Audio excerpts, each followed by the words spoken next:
Dalawang big-time players sa ngayon ay nagsama sa isang kupunan noon. Binabalikan na lamang sa ngayon ng mga Dallas Mavericks fans ang kanilang mga manalarong magagaling na sa ngayon ay wala na sa kanila. Una, si Brunson, ang leader ngayon sa Knicks na nasa NBA Finals na. Pero bakit nga ba nawala si Brunson sa Dallas Mavericks? Maraming pagkakataon ang Dallas Mavericks na bigyan sana ng extension itong si Brunson sa 2021-2022 NBA season, pero nagdadalawang isip sila.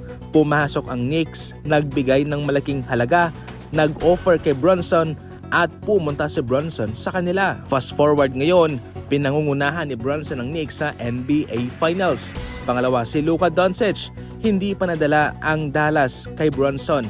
Ngayon, sa pangunguna ni Nico Harrison ay etranid niya si Luka para kay Davis. Maraming mga sinayang na mga pagkakataon itong Dallas Mavericks, mga idol.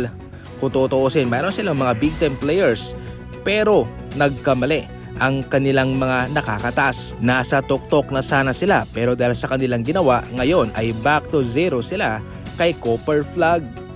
Hindi si Coach JB Bickerstaff ng Detroit Pistons ang hinirang na Coach of the Year, kundi itong si Coach Joe Mazzulla ng Boston Celtics. Pero bakit nga ba siya at hindi si Coach JB Bickerstaff na pinangunahan itong Pistons sa first seed sa season ito?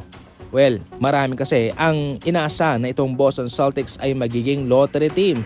Pero kanilang napangunahan ang team nila sa number 2 seed na walang Jason Tatum. Nasa descending ranking itong Boston Celtics sa opensa at sa defensive rating. Sa kanyang leadership bilang head coach ay napangunahan niya ang Boston Celtics sa pinakamababang turnover per game at mababang nalilimita sa kalaban.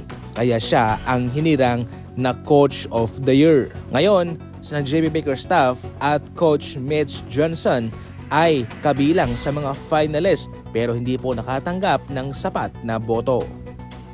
Mainit ang pangalan sa ngayon ni Colin Sexton at ni Anthony Simons sa Golden State Warriors.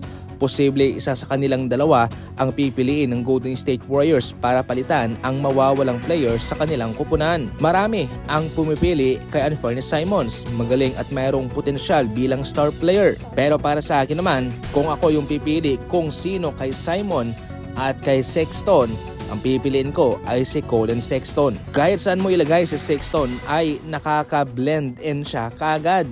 At dihamak naman na mas magaling itong dumepensa kumpara kay Anthony Simons. Marami ng shooter ang Golden State Warriors.